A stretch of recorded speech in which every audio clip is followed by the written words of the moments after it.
अस्सलाम वालेकुम प्यारे बच्चों तुझु ठीक पट उम्मीद छ तुम ٲسِو घरने मज सोन अजुक लेसन छ चिनार डेट छ आज 19 अप्रैल अस गोडनिच लेसन छ अस पढ़मज आज पढ़ो अस दुयम लेसन सोन अजुक सबक छ चिनार चिनार आसो तय सर्वे बोजमुत चिनार क्या गो वुचमुत ते आसो बोजमुत ते आसो चिनार छ वना बोई कशर पट छ वना एस बोन पेट कन छ यत किन लफज हरा भरा सुरख मानद जरद तो कारआमद हरा भरा गो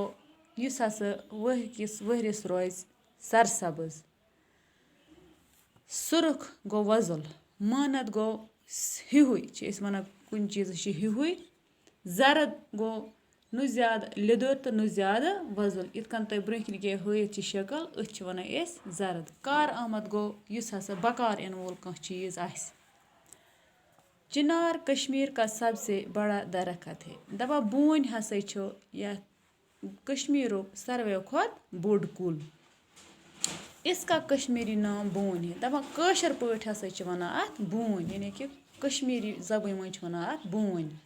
ये बहुत खूबसूरत होता है दपा ये कुल हसा ये बोन ये वारिया खूबसूरत इसका तना मोटा और शाखें बड़ी बड़ी होती हैं दपा इमोक हसा मंजिम हिस्स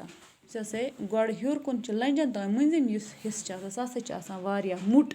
तो लंज अत वारिया बज बज इसके बड़े बड़े पत्ते पंजे के मानद होते हैं दपा अत हसा बड़ बड़ पन वथर यितकन हसा पंज पंज कि सूरतस मज हसा यितकन पंज जन कोकर पंज वनो या बेकी तथ शक्ल मज हसा पंतुल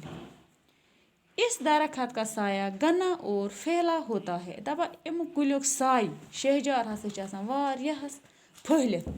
छकरित इसकी छाल सफ़ेद होती है दपा इमच छाल यह दिल या चम वन सह सफ़ेद पतझड़ के मौसम में इसके पत्ते जर्द और फिर सुर्ख हो जाती है दपा पतझड़ हसा वन तथ मौसमस येल हसा कुल्यो पे पन पेवान वसित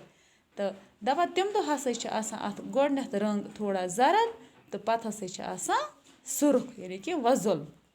उस वक़्त चिनार का दरख्त ऐसा दिखाई देता है जैसे उसमें आग लग गई हो दपा तम वक्त हसा बोई हुंद रंग यह बोई कुल हसा तिथकन तिस गए तुथ बासान जन हसा बासान अत नार लोगमुत खजान के मौसम में यह पत्ते गिरने लगते हैं दपा खजान किस मौसम यानी कि हरदे किस मौसम मज हसा अत पेवान यह पन वसित और दरख्तों के नीचे पत्तों के ढेर लग जाते हैं दपा इस हसा यह पन पेवान वसित तो कुलन तल हसा